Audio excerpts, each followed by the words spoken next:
Hello, good evening. Dangal classes में आपका स्वागत है। बच्चों, हम लोग पिछली कई क्लासों में बहुत सारे वीडियो देखे, बहुत सारे टॉपिक देखे। विश्व के भूगोल से और भारत के भूगोल से महत्वपूर्ण टॉपिक को हम लोग पढ़े थे। भारत के भूगोल में पर्वत, भारत के जो महत्वपूर्ण पर्वत हैं, जो एग्ज़ाम की दृष्टि से ज़्यादा महत्वपूर्ण हैं, उनको पूरा डिटेल में हम लोगों ने देखा था। आइए इन पर्वतों से होकर, पर्वतों से चलकर और पर्वतों के आसपास से बहने वाले जल की धाराओं को देखा जाए, जहाँ से एग्ज़ाम में बहुत ज़्यादा प्रश्न आता है बच्चों, एग्ज़ाम की दृष्टि से बहुत ही ज़्यादा महत्वपूर्ण है। तो आज हमारा टॉपिक है बच्चों, भारत का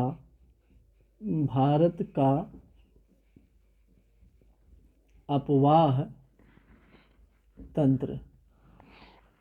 भारत का अपवाह तंत्र देखिएगा, अगर आप एक बार इसको पढ़ लें तो दोबारा इसे नोट्स बना लें, पहली बार इसे समझें, दोबारा इसका नोट्स बना लें। नोट्स बनाते समय आपको किन किन चीज़ों की आवश्यकता होगी, डिस्क्रिप्शन में हमने एक लिंक डाला हुआ है, या डाल देंगे अभी, और उसमें आपको ये जो हम मैप बनाएंगे पूरा उत्तर भारत का, जिसमें जम्मू कश्मीर, लद्दाख, हिमाचल प्रदेश, पंजाब, उत्तराखंड, थोड़ा तिब्बत का क्षेत्र और पाकिस्तान के क्षेत्र को देखेंगे। इसमें ये पूरा मैप होगा, बना हुआ खाका आउटलाइन मैप होगा। आप उसको ले लीजिएगा, उसमें खाका बना हुआ है, बस आपको एक बार देखते चलिएगा, पढ़ते चलिएगा, लिखते चलिएगा, आसान हो जाएगा आपके लिए। ठीक, तो सबसे पहले एक चीज़, आप तो एटलस रखे रहिएगा। ठीक, एटलस आपके पास होना चाहिए। अगर कोई सोर्सेज है, किताब है, तो किताब वगैरह मन करेगा तो रख लीजिएगा, नहीं तो आपकी मर्जी की, कंप्लीट पढ़ाऊँगा टोटल। ठीक, बाकी ये आउटलाइन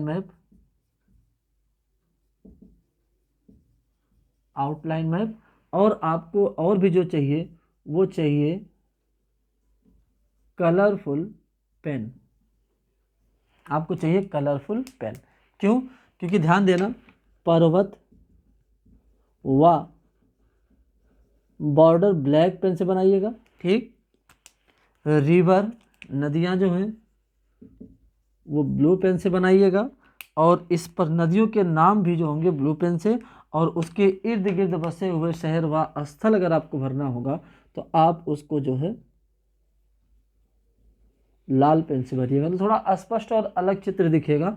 और याद रखिएगा, नदियों के साथ झील भी आपको इसी पेन से भरना होगा, यानी लेक भी। तो आइए शुरू करते हैं और पढ़ते हैं।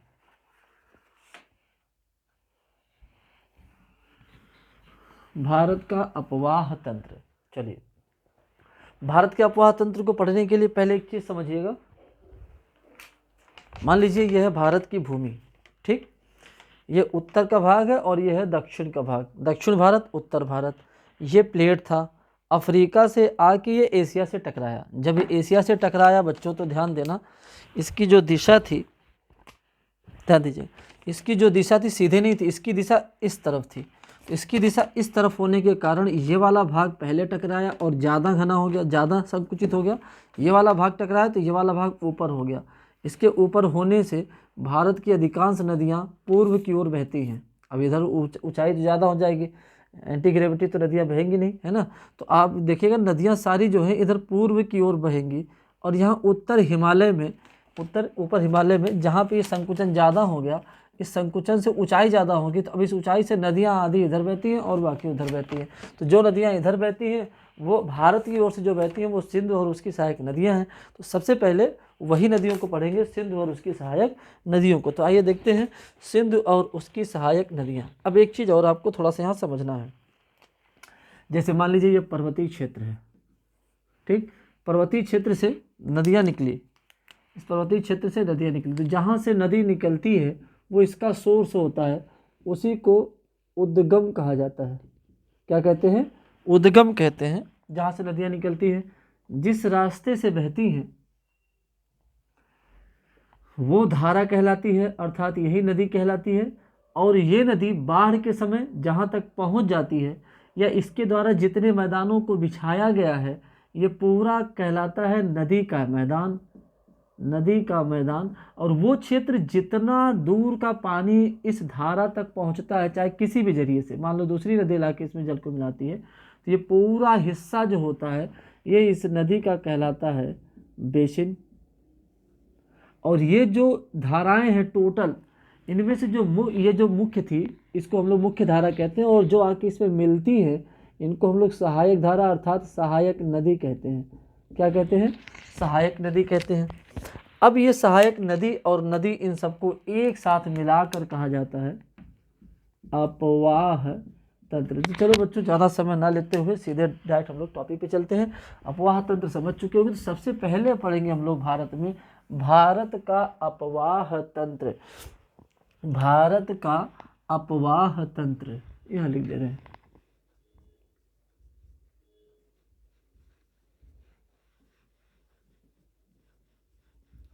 अपवाह तंत्र, और भारत के अपवाह तंत्र में सबसे पहले क्या पढ़ रहे हैं हम लोग? सिंधु नदी अपवाह तंत्र।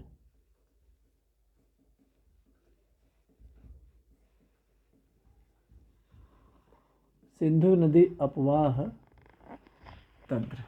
तो सिंधु नदी अपवाह तंत्र को पढ़ने के लिए सबसे पहले भारत का हम लोग क्या बनाएंगे? मैप बनाएंगे।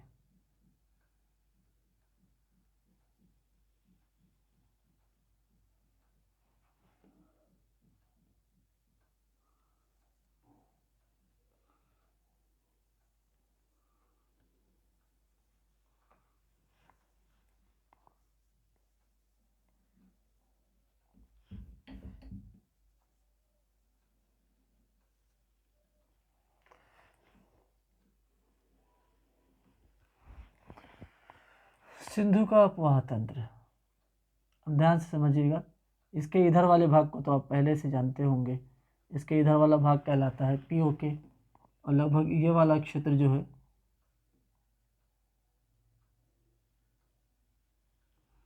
ये कहलाता है अक्साई चिन्ह। क्या कहलाता है? अक्साई चिन्ह।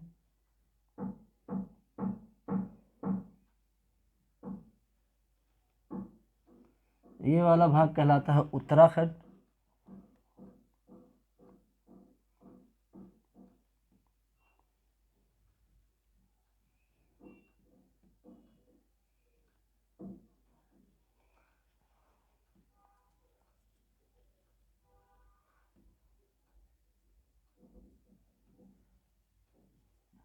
पंजाब।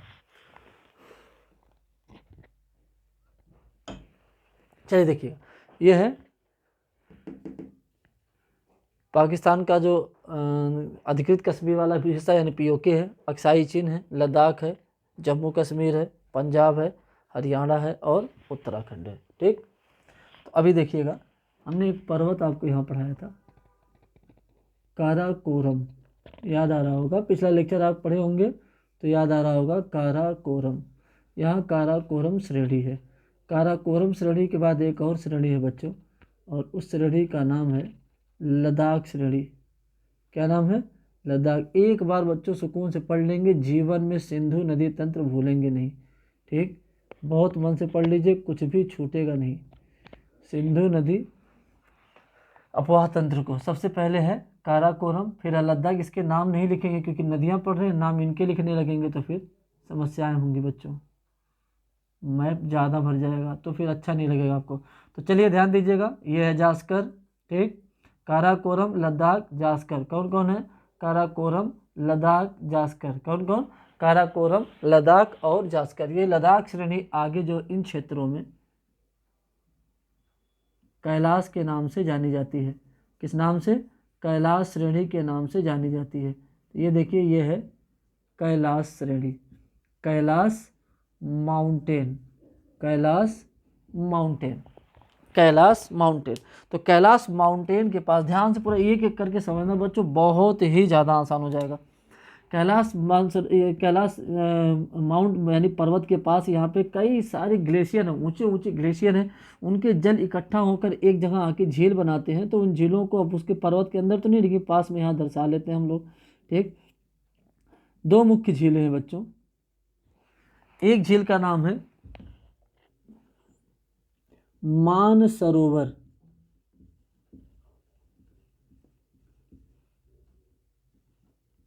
मानसरोवर झील, और दूसरे का नाम है राकसताल।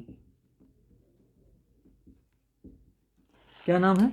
राकसताल। एक का नाम है मानसरोवर, दूसरे का नाम क्या है बच्चों? राकसताल। मानसरोवर और दूसरे का नाम क्या है? राकसताल। ठीक, तो अब ध्यान दीजिएगा, मानसरोवर से ये पूरा एरिया जो है ऐसे समझिएगा, ये एरिया जो है ये कहलाता है बोखरचू। क्या कहलाता है? बोखरचू। क्या कहलाता है? बोखरचू। देखिए पर्वत कौन सा है? कैलाश। एरिया कौन सा है? बोखरचू। झील कौन सा है? मानसरोवर। अब इस झील को जो सोर्स मिलता है, पानी मिलता है, जो धारा बनकर आगे निकलती है, उस ग्लेशियर का नाम है सिंगी खम्बान। सिंगी खम्बान ग्लेशियर। ग्लेशियर मतलब बर्फ का, पर्वत जो होते हैं, पर्वत के ऊपर टेम्परेचर इतना कम हो जाता है क्योंकि सतह से जैसे जैसे हम ऊंचाई ग्रहण करते हैं, हर 165 मीटर ऊंचाई पर टेम्परेचर जो होता है वो 1 डिग्री सेल्सियस गिर जाता है। तो हवा में जो पानी की गैस होती है, यानी पानी जो है गैस की अवस्था में जो होता है, उसको कहते हैं वाटर वेपर। वाटर वेपर ऊपर जाते समय टेम्परेचर इतना कम हो जाता है कि धूल कणों के आसपास जो होते हैं वो जमने लगते हैं। ये क्रिया कहलाती है कंडेंसेशन। कंडेंसेशन से वही पानी जो होता है वो बर्फ़ में चेंज होता आता है और वही बर्फबारी होती है, बर्फ़ वही नीचे जम जाता है। बाद में जब ग्रेविटी के कारण या नीचे भूतापीय ऊर्जा के कारण निचला जो सतह है वहाँ पे पानी बर्फ़ जो होता है वो हल्का पिघल जाता है और उसके बाद घर्षण बल जो होता है वो कम हो जाता है और धीरे धीरे वो सरकना शुरू करता है। सड़क के नीचे की जो आते हैं तो वो 0 डिग्री लेवल से जब नीचे आते हैं तो पिघल कर पानी बन जाते हैं। और पानी का नेचर आप जानते हैं कि वह जो है वो समुद्री तल तक पहुंचने की कोशिश करता है, ग्रेविटी के कारण सरकता रहता है। तो पर्वतों के ढाल से ये तेज़ी से नीचे उतरने लगते हैं, तो कोई सोर्स होता है जहाँ से उतरता है। तो बच्चों देखिएगा, जो ग्लेशियर है, इस ग्लेशियर का नाम क्या है? सिंगी खम्बान। तो सिंगी खम्बान ग्लेशियर से बोखरचू स्थान, ये पूरा एरिया तिब्बत का है, चीन का है। चीन के तिब्बत के बोखरचू से कैलाश पर्वत के समीप मानसरोवर झील से अर्थात सिंगी खम्बान ग्लेशियर से एक नदी उत्तर पश्चिम की ओर, नॉर्थ वेस्ट की ओर प्रवाहित होती है, बहती है। और एक राकस ताल से नदी बहती है। इसमें जो मानसरोवर से बहती है इसका नाम है बच्चों इंडस रिवर। अगर बच्चों ये लिखा हुआ नहीं दिख रहा है तो कम से कम आप सुन रहे हैं, लिख लीजिएगा। नाम है इसका इंडस रिवर। इंडस रिवर, इसी को हम लोग भारत में कहते हैं सिंधु नदी। इंडस रिवर, इसी को हम लोग भारत में कहते हैं सिंधु नदी। दूसरा जो है इसका नाम है बच्चों लांगचेन। क्या नाम है? लांगचेन।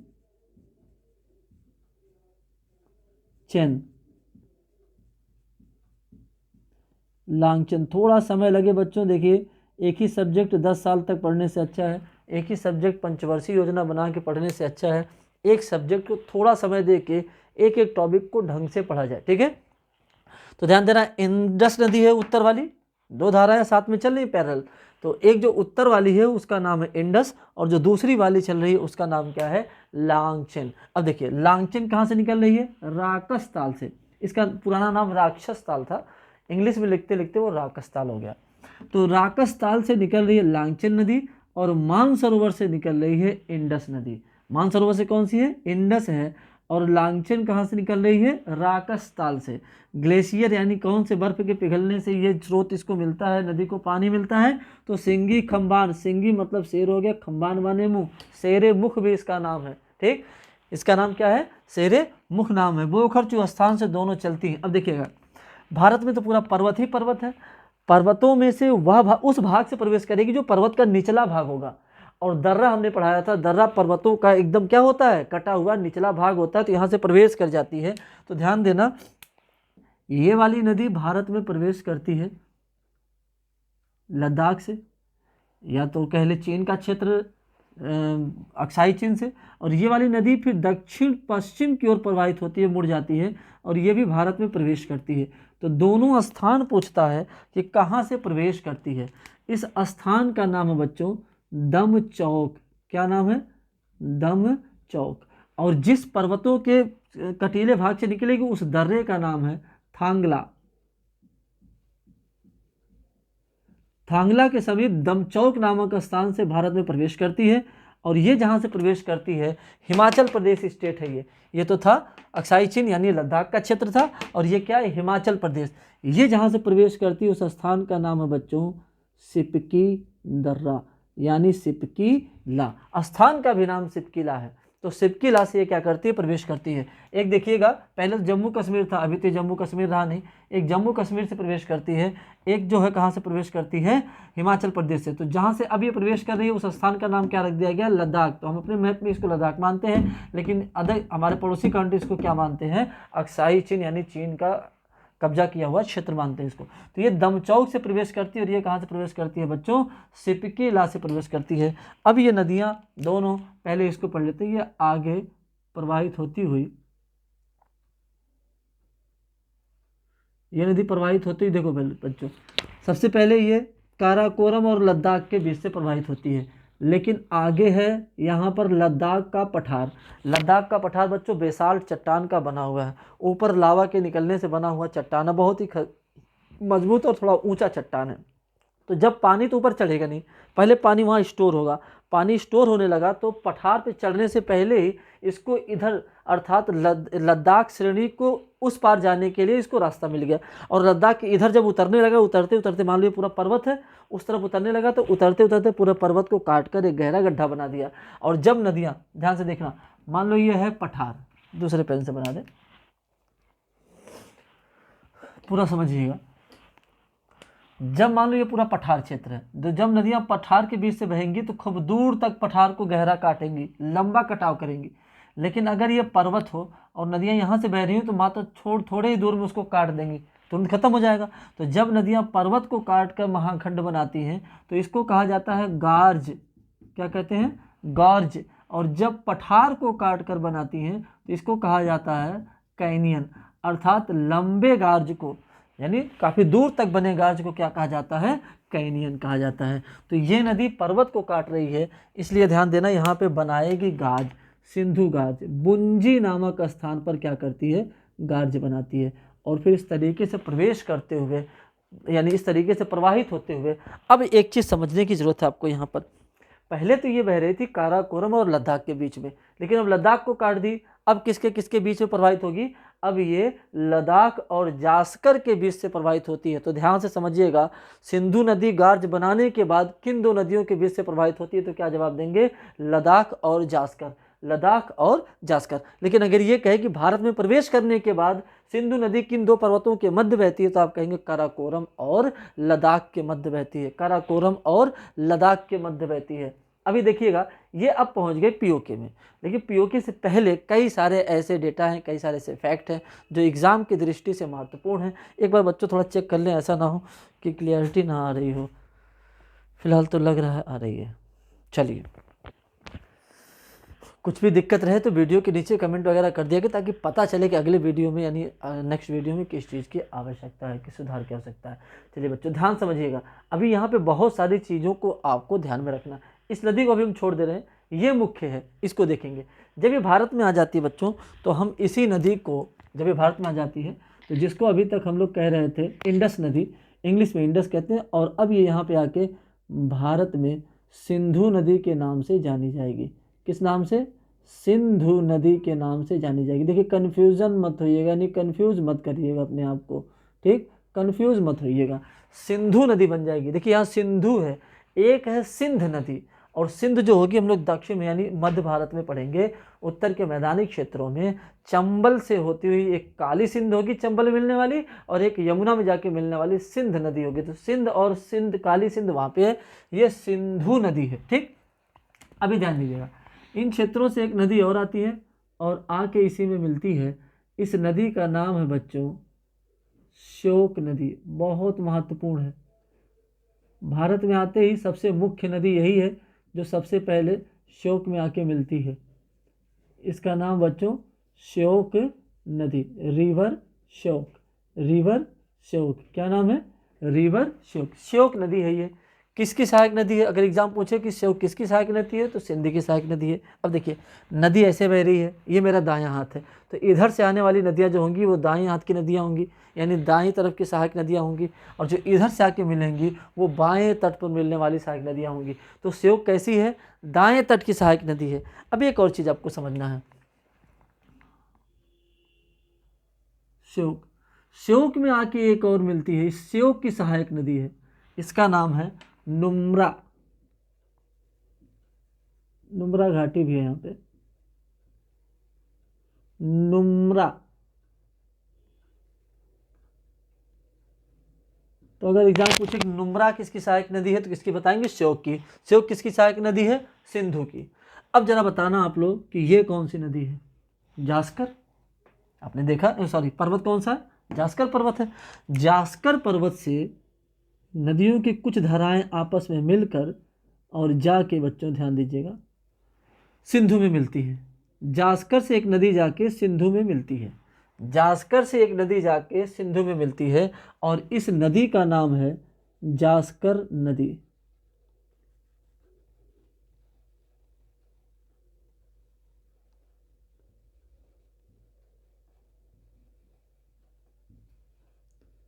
क्या नाम है?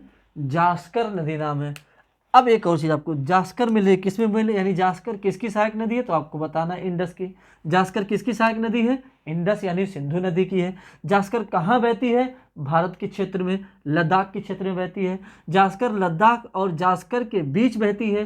किसकी सहायक नदी है? सिंधु की। दाएं ओर से मिलती है कि बाएं ओर से? तो आप कहेंगे बाएं ओर से आके मिलती है। अब देखिएगा, सिंधु नदी पर लद्दाख के दक्षिण में और सिंधु नदी के दाईं ओर एक शहर बसा हुआ है।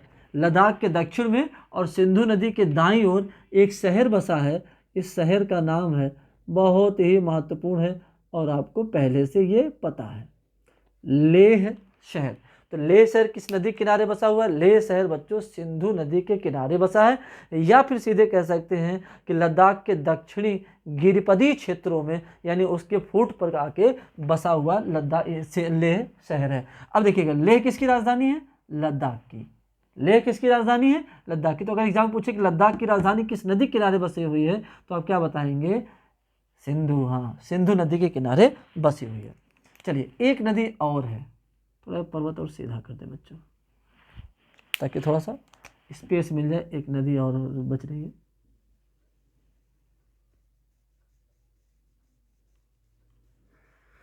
देखिए, यही है बोर्ड पे, नेचुरल यानी नेचर और आर्टिफिशियल में ही अंतर। आर्टिफिशियल था जहाँ से चाहे वहाँ से घुमा दिए, हकीकत में अगर पर्वत उठा के इधर उधर करना पड़े तो।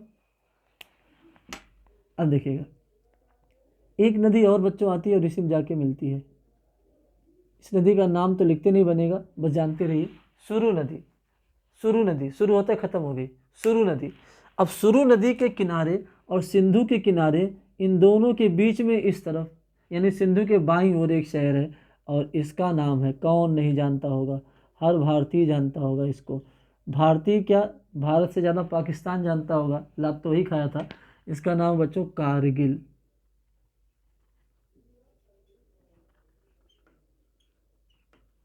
ठीक, कारगिल।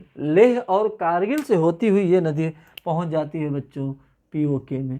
पीओके में ये फिर आगे जहाँ जास्कर समाप्त होता है वहाँ से फिर टर्न हो जाती है और फिर बच्चों ध्यान दीजिएगा, भारत में कहाँ से प्रवेश करती है? दमचौक से।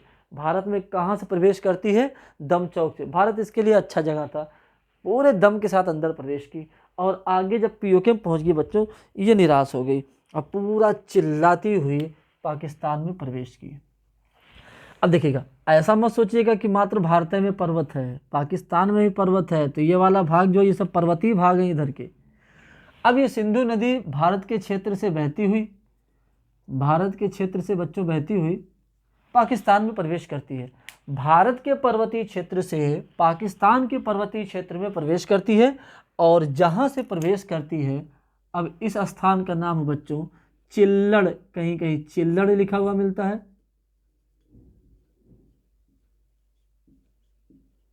और कहीं कहीं चिल्लास लिखा हुआ मिलता है। चिल्लास नामक स्थान से क्या करती है? उस तरफ लिखे, क्योंकि इधर हम लोगों को थोड़ा और आगे लिखना रहेगा, हम लोगों को आवश्यकता है इधर की अन्य नदियों के लिए। ये है जास्कर, पीओके, जम्मू कश्मीर। कौन सा स्थान है ये? हम चिल्लास लिख दे रहे हैं, चिल्लास और चिल्लड़ दोनों जानते रहिए, ठीक है। चलिए अब आगे देखिए। अब पीओके में एक और नदी आके बच्चों इसमें मिलती है। पीओके में जो पीओके मिलती है उसका नाम है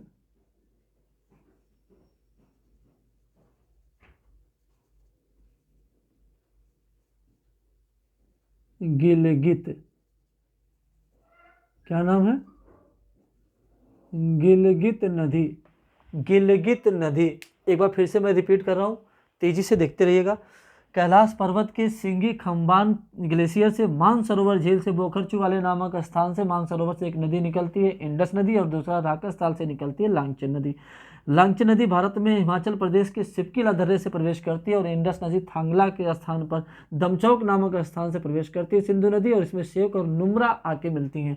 पहले तो ये काराकोरम और लद्दाख के मध्य बहती है और फिर बाद में लद्दाख को ही काट के फिर लद्दाख और जास्कर के बीच में प्रवाहित होने लगती है। जहाँ पे लद्दाख काटती है उसको कहा जाता है सिंधु गार्ज। बुंजी नामक स्थान पर सिंधु गार्ज का निर्माण होता है। आगे जास्कर नदी से मिलती है। नदी के दाईं ओर लेह शहर और बाईं ओर कारगिल शहर बसा हुआ। जहाँ कारगिल शहर बसा है वहाँ पर एक नदी मिलती है जिसका नाम है सुरु नदी। आगे पीओके में चली जाती है जहाँ पे इसको गिलगित नदी मिलती है और फिर ये पीओके में यानी भारतीय पाकिस्तानी क्षेत्र से मुख्य पाकिस्तानी क्षेत्र में प्रवेश करती है। चिल्लड़ या चिल्लास नामक स्थान से प्रवेश करती है और एक स्थान है बच्चों जिसका नाम है अटक, और अटक नामक स्थान से पर्वत समाप्त हो जाता है और ये मैदान में प्रवेश कर जाती है। यानी अटक यानी पर्वत को जब प्रवेश करके मैदान में पहुंचती है तो वहाँ एक शहर है, नाम है अटक, और उसके बाद ये नदी बच्चों आगे इस तरफ बहती हुई झील है, यहाँ पर मतलब बहुत दलदली भूमि है। आगे ये नदी इधर प्रवेश करती है और आने के बाद बच्चों ध्यान दीजिएगा ये नदी जाके समाहित हो जाती है अरब सागर में। कहाँ पे? अरब सागर में। और इसके पश्चिम में बसा हुआ है, ये डेल्टा बनाती है बच्चों, इसके पश्चिम में बसा हुआ है कराची शहर। कराची, पाकिस्तान का कराची शहर।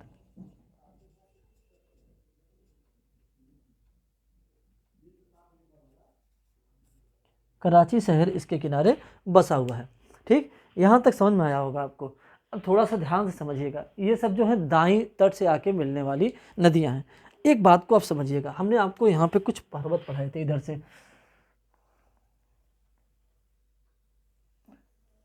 हमने पढ़ाया था हिंदू कुश पर्वत, याद आ रहा होगा।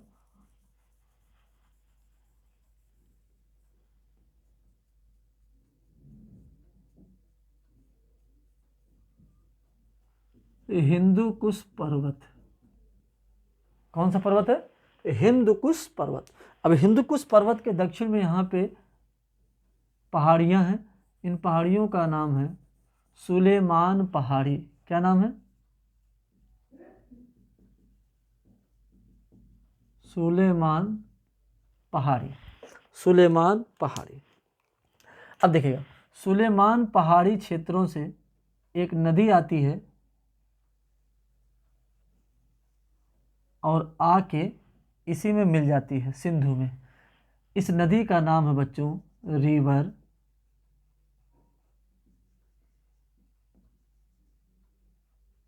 काबुल।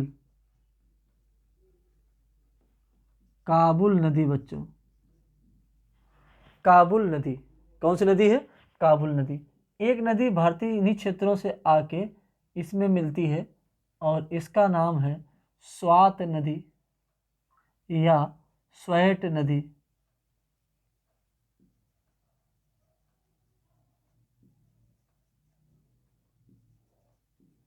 तो स्वात नदी किसकी सहायक नदी है? तो आप बताइएगा। ये काबुल की सहायक नदी है। और अगर ये एग्जाम में पूछे कि काबुल किसकी सहायक नदी है, तब बताइएगा काबुल जो है वो सिंधु की सहायक नदी। अब जरा मुझे ये बताना, सिंधु नदी बह रही है, काबुल इधर से आ रही है, तो मेरा हाथ देखिए, दायां है बायां? दायां हाथ है, तो इसका मतलब काबुल किस तट से आ रही है? तट से मिल रही है, दाएं तट से आके मिलने वाली नदी है। कहाँ से आती है ये? सुलेमान पहाड़ियों से आके मिलती है। इन्हीं पहाड़ियों से बच्चों एक और नदी आती है, मुख्य नदी, इसी में आके मिलती है। इसका नाम है खुर्रम नदी।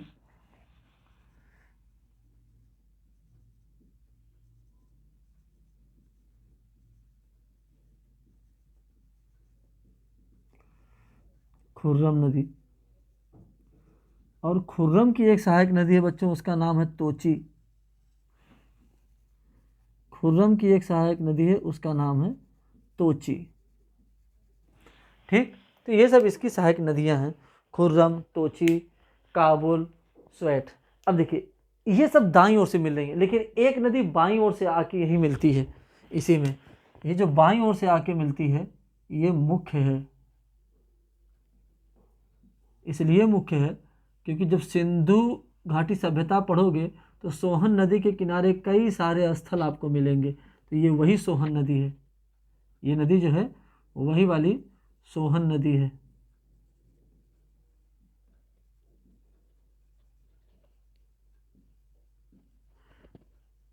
सोहन नदी है।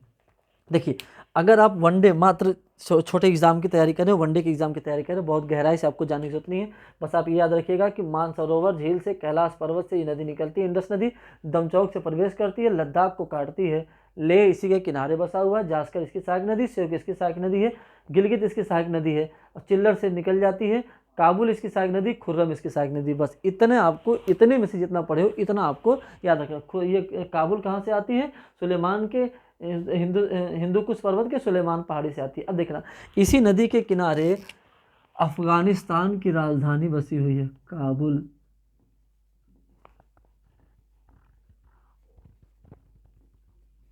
अफगानिस्तान की राजधानी इसी के किनारे बसी हुई है। अब भारत के इन क्षेत्रों से कई सारी नदियां एक होकर आके इसी सिंधु में मिलती हैं। तो ये नदियां जो एक होकर आके इधर से मिल रही हैं, बाएं तट की सहायक नदियां हैं, और बाएं तट से आके कुल छोटी बड़ी मिला के कई सारी नदियां एक होती हैं, लेकिन 5 मुख्य नदियां ऐसी हैं जो एक होकर टोटल जल को ले जाके सिंधु में मिला देती हैं। पहले नाम बता देंगे तो आप कंफ्यूज होने लगेंगे। एक एक करके नदियों को देखते चलिए। इन्हीं पे डैम्स बने हुए हैं, तो नदियां देखे रहेंगे तो डैम्स आपको आसानी से तैयार हो जाएगा। तो चलिए देखते हैं, आराम से बच्चों बस पढ़ते चलिए। ठीक, जीवन में बहुत टाइम बर्बाद होता है, कभी कभी तो 24 घंटा ऐसा निकल जाता है, एक को अक्षर नहीं पढ़े रहते हैं। मात्र 1 घंटा समझेंगे भारत के उत्तरी क्षेत्र की, जो पाकिस्तान से लगे हुए क्षेत्र हैं, यानी पाकिस्तान जिनको लेके हमेशा बवाल करता है, कम से कम पाकिस्तान के मुद्दों को आप समझ जाएंगे। ठीक है, आइए देखते हैं। यहाँ पे कई सारे, जम्मू कश्मीर है बच्चों, यह है बृहद हिमालय। बृहद हिमालय के बाद बच्चों लघु हिमालय अर्थात पीर पांजाल। पीर पांजाल और बृहद हिमालय यानी great Himalaya and lesser Himalaya के बीच में कई सारी झीलें हैं बच्चों, ध्यान देना, कई सारी झीलें हैं। अनंतनाग, शेषनाग, वेरीनाग, अनंतनाग, शेषनाग, वेरीनाग। तो शेषनाग क्षेत्रों से, वेरीनाग के क्षेत्रों से, शेषनाग झील से एक नदी निकलती है, एक नदी निकलती है। ये नदी आगे जाने के बाद एक झील के पास पहुंचती। इसी झील का एक हिस्सा है एक और झील। देखिए, ये सारी झीलें जो है बच्चों नाग है, नाग हैं, लिख दे रहे हैं बस नाग।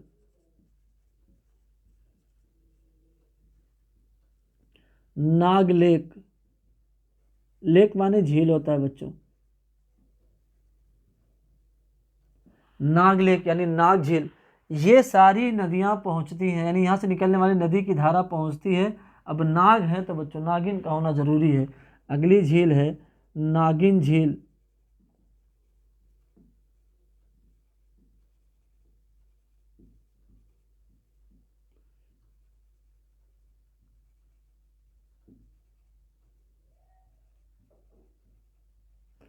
नागिन झील, और उसके बाद जो मुख्य झील है उस झील का नाम है बच्चों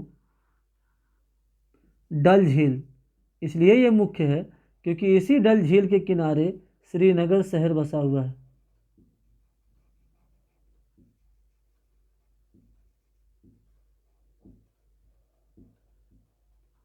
बच्चों एक बार समझ लीजिए, किताबों में इतना फाइन और इतना डेटा कन्फ्यूजन वाला नहीं मिलेगा बच्चों, क्योंकि अलग अलग उसमें दिया, इतना कन्फ्यूजन होता है कि आप परेशान हो जाएंगे उसको पढ़ने में और तैयार करने में।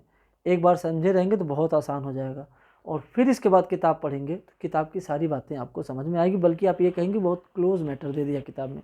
ठीक, तो बहुत डिटेल में आपको समझा रहा हूँ बच्चों, इतना डिटेल आपको नहीं मिलेगा। इसी डल झील के किनारे बच्चों बसा हुआ है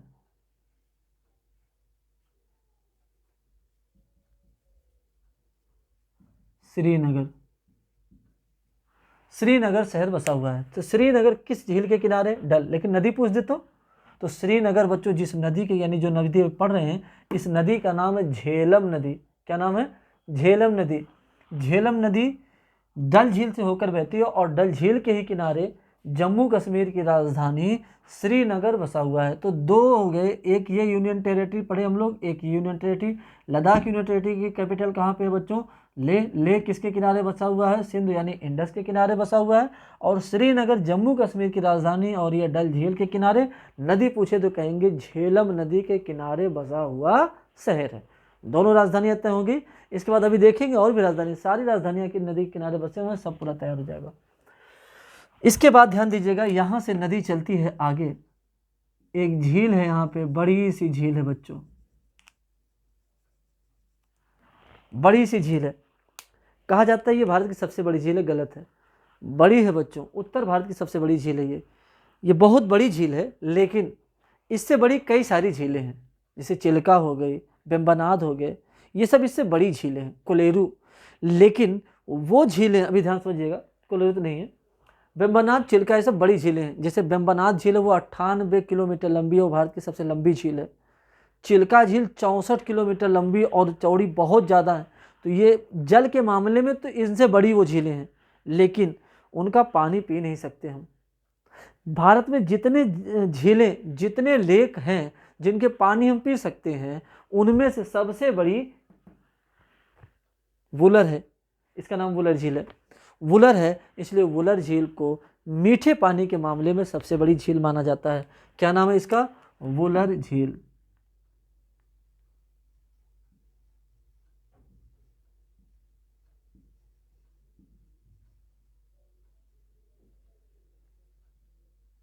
वुलर झील। वुलर झील से अभी देखिएगा, वुलर झील चूंकि जलाशय पहले से था, तो वुलर झील से फिर नदी निकलती है।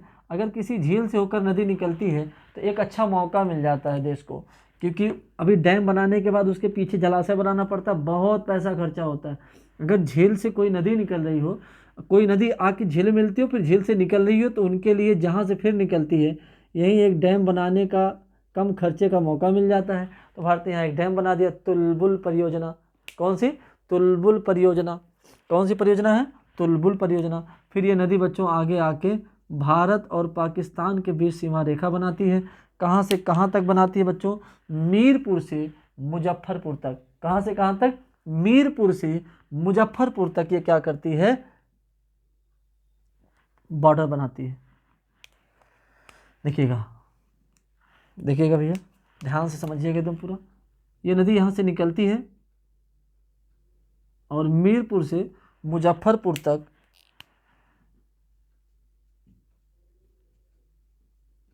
मीरपुर से मुजफ्फरपुर तक सीमा रेखा बनाने के बाद थक जाती है और फिर पाकिस्तान में चली जाती है, पाकिस्तान में प्रवेश कर जाती है। इस नदी का नाम है बच्चों रिवर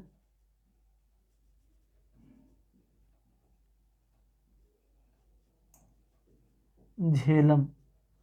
क्या नाम है इसका? रिवर झेलम। इसी नदी के किनारे बसा हुआ बच्चों उरी शहर, इसी नदी के किनारे बसा हुआ है बारामूला। उरी,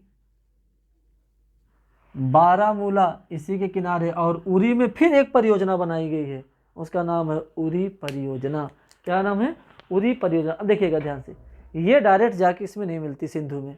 झेलम सिंधु की सहायक नदी तो है, लेकिन सिंधु में डायरेक्ट जाके नहीं मिलती, किसी दूसरे नदी का इंतज़ार कर रही है। देखते हैं कौन सी नदी है, लेकिन उससे पहले इस झेलम की एक सहायक नदी है, एक झेलम की सहायक नदी है।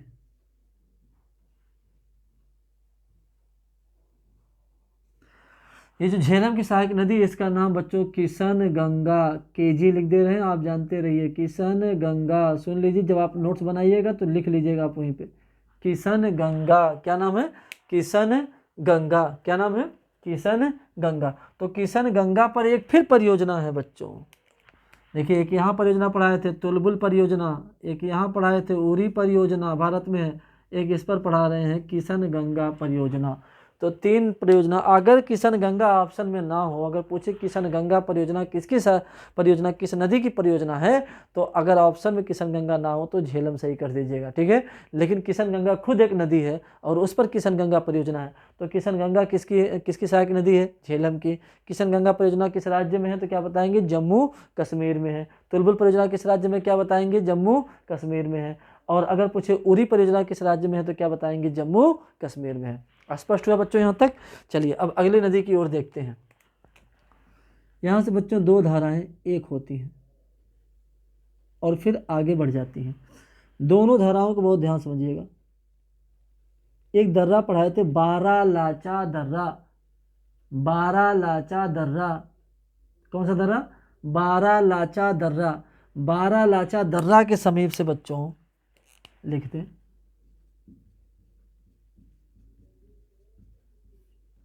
बारालाचा दर्रा के समीप से 2 धाराएं निकलती है। एक का नाम है बच्चों चंद्र और एक का नाम है भागा। एक का नाम है चंद्र, दूसरे का नाम है भागा। केलांग के तांडी नामक स्थान पर, राज्य कौन सा है ये, हिमाचल प्रदेश। केलांग के तांडी नामक स्थान पर, कौन से स्थान पर, केलांग के तांडी नामक स्थान पर दोनों धाराएं मिलकर एक हो जाती हैं और फिर ये जम्मू कश्मीर में प्रवेश करती हैं। जम्मू कश्मीर में प्रवेश करने के बाद बच्चों ये भारत को छोड़कर पाकिस्तान में आ जाती हैं। और फिर एक स्थान है बच्चों झंग, एक स्थान है जिसका नाम है बच्चों झंग। झंग नामक स्थान पर झेलम और ये नदी, इस नदी का नाम है बच्चों चेनाब नदी। तो कभी कभी बच्चों क्रम में लिखने के लिए दे देता है, इसलिए याद रखिएगा। झेलम के बाद चेनाब, सिंधु झेलम चेनाब, सिंधु झेलम चेनाब, सिंधु झेलम चेनाब। बार बार पढ़ेंगे याद हो जाएगा। ट्रिक को दिमाग में रखने की कोशिश कतई मत करना, ठीक है।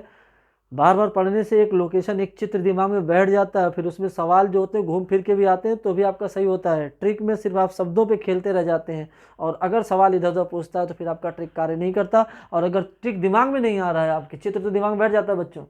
अगर ट्रिक दिमाग में नहीं बैठ रहा है तो आपको लगे कि सवालवा आ रहा है आ रहा है आ रहा है आ रहा है आ रहा है करने के चक्कर में एग्जाम का टाइम चला जाता है पूरा, ठीक है। तो ट्रिक पे बहुत ज़्यादा ध्यान मत दीजिए, सीधे आपको ध्यान क्या देना, सिर्फ लोकेशन को आप ध्यान देते रहिए बच्चों। हमने कहा अगर छोटे एग्जाम की तैयारी कर रहे हैं, वनडे एग्जाम की तैयारी कर रहे हैं, तो इंडस, लांगचेन, दमचौक, सिंधु, श्योक, जास्कर, लेह, कारगिल, गिलगित और उसके बाद काबुल, खुर्रम, इतना याद करने के बाद झेलम नदी, डल झील, बुलर झील, बस इतना याद रखना आपको। श्रीनगर कहाँ बसा, ये उरी किसके किनारे, उसके बाद चली गई चेनाब नदी। चेनाब नदी 2 धाराओं के मिलने से बन रही है। कौन कौन सी धारा पूछेगा तो बताइएगा, चंद्र और भागा। चंद्र और भागा 2 धाराओं के मिलने से बन रही है। कौन कौन सी है धारा, चंद्र और भागा धारा के मिलने से चेनाब नदी बनती है। और केलांग के तांडी नामक स्थान पर एक होती है। ये जानने की बस जरूरत है आपको, रटना नहीं है इसको। सिर्फ क्या रटना है आपको, चेनाब जो है वो चंद्र और भागा के मिलने से बनती है। सी से चंद्र और सी से चेनाब। इस नदी पर बच्चों 3 मुख्य परियोजनाएं हैं, तीनों सुन लीजिएगा। 3 मुख्य परियोजनाएं हैं। देखिए शब्द, शब्द, शब्द में 3 अक्षर, स है, ब है, द है। शब्द, ध्यान सुनो, शब्द कौन कौन से, स, ब, द। सा से सलाल, बा से बगलिहार, दा से दुलहस्ती। सलाल, बगलिहार, दुलहस्ती, सलाल, बगलिहार, दुलहस्ती। तीनों याद रखिएगा, ज़्यादा भर देंगे बच्चों डिस्टर्ब हो जाएंगे। अब इन तीनों, सलाल, बगलिहार और दुलहस्ती। अब आगे देखिएगा, ये नदी कौन सी है, चेनाब। 2 होगी। एक और नदी बच्चों यहीं पास में हमने आपको पढ़ाया था, रोहतांग दर्रा। रोहतांग दर्रा, रोहतांग दर्रे के समीप से एक नदी आती है बच्चों और वो भारत पाकिस्तान के बीच, जैसे देखिए यहाँ पे ये नदी भारत पाकिस्तान के बीच सीमा रेखा बनाती है कुछ दूर। चेनाब नदी बच्चों ध्यान दीजिएगा, जम्मू कश्मीर और हिमाचल प्रदेश के बीच में थोड़ी सीमा रेखा बनाती है, ठीक है। और ये नदी रावी नदी है।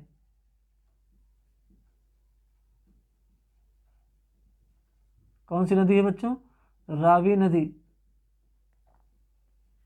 रावी नदी कौन से क्रम में होंगे? सिंधु नदी, झेलम नदी, चेनाब नदी, रावी नदी। दक्षिण से देखना जरा एक बार, रावी, चेनाब, झेलम, सिंधु, सिंधु, झेलम, चेनाब, रावी, रावी, चेनाब, झेलम, सिंधु। अब रावी नदी आके बच्चों ये भी आके चेनाब में मिल जाएगी, रावी भी आके किस में मिल जाएगी? चेनाब में मिल जाएगी। और रावी नदी पर बना हुआ बच्चों रणजीत सागर डैम, जिसका नाम था पहले थीन परियोजना। क्या नाम था? थीन परियोजना।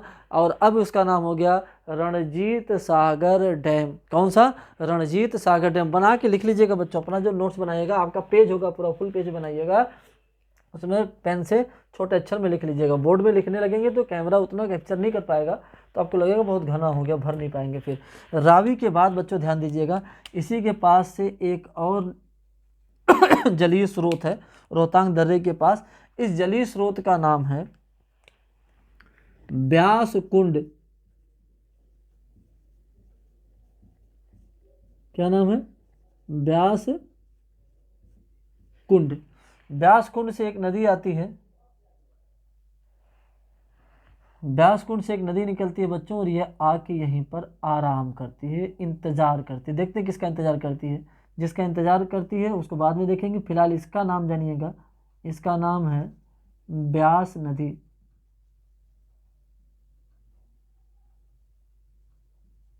रिवर ब्यास। अब देखिएगा, एक नदी हम लोग पढ़े थे, सिवकीला दर्रा से प्रवेश करने वाली। एक नदी पढ़े थे, सिवकीला दर्रा से प्रवेश करने वाली। कौन सी नदी है? अब जब ये भारत में प्रवेश कर जाएगी नदी बच्चों, जब ये भारत में प्रवेश कर जाएगी ये नदी, तब इस नदी का नाम लांगचन नहीं सतलज नदी हो जाएगा। तो अगर ये पूछे सतलज नदी को तिब्बत में किस नाम से जानते हैं, तो कहना लांगचन खंबाब। लांगचन खंबाब किस दर्रे से भारत में प्रवेश करती है? सिवकीला से। राज्य कौन सा है? हिमाचल प्रदेश। कौन सा है? हिमाचल प्रदेश। और इस नदी का नाम है बच्चों सतलज नदी। क्या नाम है? सतलज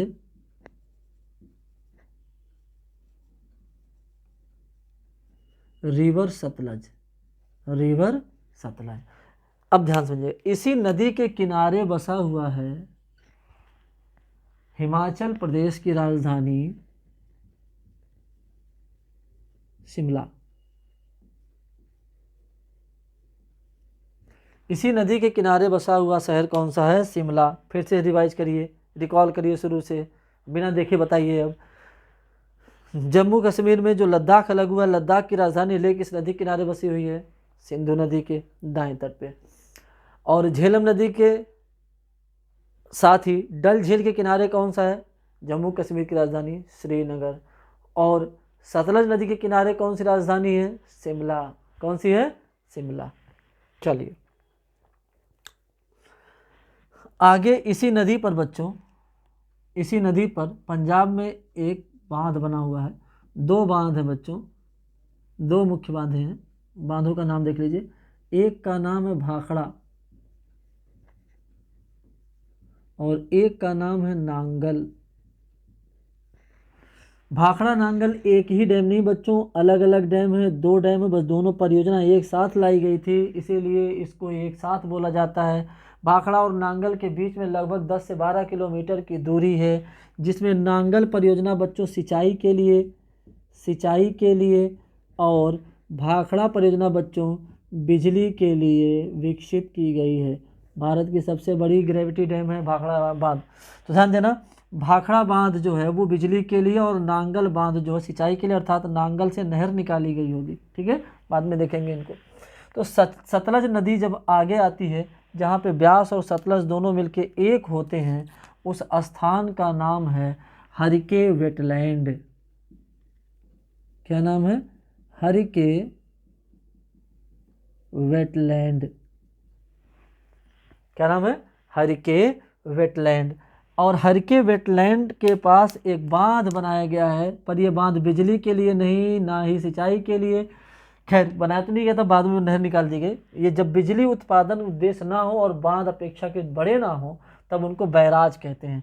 तो हरिके बैराज यहाँ पर निर्माण किया गया है, यानी एक बैराज बनाया गया है जिसको हरिके कहते हैं।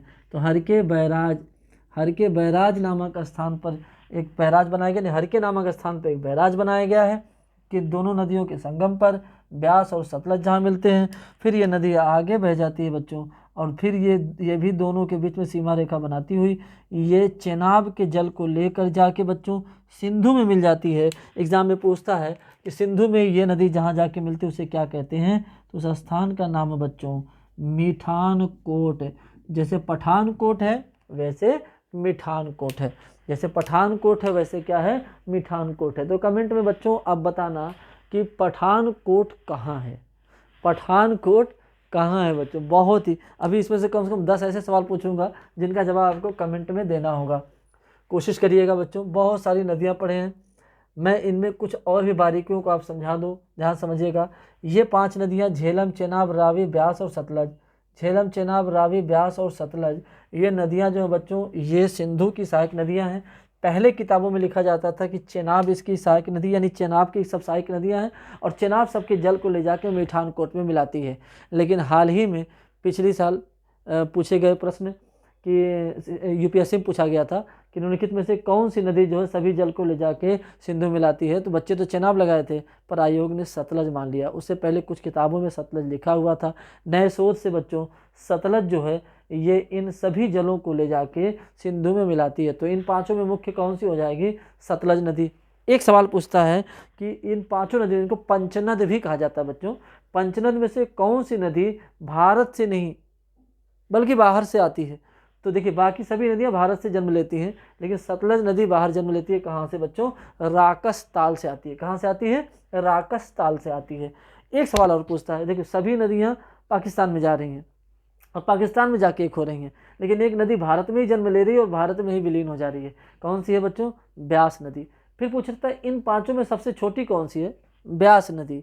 इन 5 में सबसे उत्तरी कौन सी है, झेलम। इन 5 में सबसे दक्षिणी कौन सी है बच्चों, सतलज। पंचनद में सबसे दक्षिणी कौन है, सतलज है। कौन सी है, सतलज है। एग्जाम में पूछता है कि सबसे लंबी नदी कौन सी है, तो सबसे लंबी बच्चों है चेनाब, क्योंकि पर्वतों के बीच से बच्चों विसर्पाकार घूमते हुए बहती है, तो इसकी लंबाई बहुत ज़्यादा होती है। बाकी ये सब जो है यहाँ पे हल्का सा पर्वत को काट के बाकी मैदानी क्षेत्रों में बहती है, तो इनकी लंबाई होती है। दिखेगी तो सतलज बच्चों, लेकिन कौन सी सबसे लंबी सहायक नदी हो जाएगी, चेनाब। ठीक, कौन सी हो जाएगी, चेनाब हो जाएगी। कौन सी हो जाएगी, चेनाब। बाकी इधर से आके मिलने वाली नदियों सबसे लंबी काबुल हो जाएगी। कौन सी हो जाएगी, काबुल हो जाएगी। तो बहुत सारी नदियों को आपने देखा बच्चों, आपने सीखा और आपने समझा। इसमें बच्चों पाकिस्तान और भारत के मध्य जल को लेकर हमेशा विवाद रहता है। ट्रीटी और संधि के तहत बच्चों पाकिस्तान पश्चिम में था, तो पश्चिम की 3 नदियाँ, 6 नदियाँ हैं मुख्य, पश्चिम की 3 मुख्य नदियाँ पर पाकिस्तान का कब्जा और पूर्व की 3 नदियों पर भारत का कब्जा है।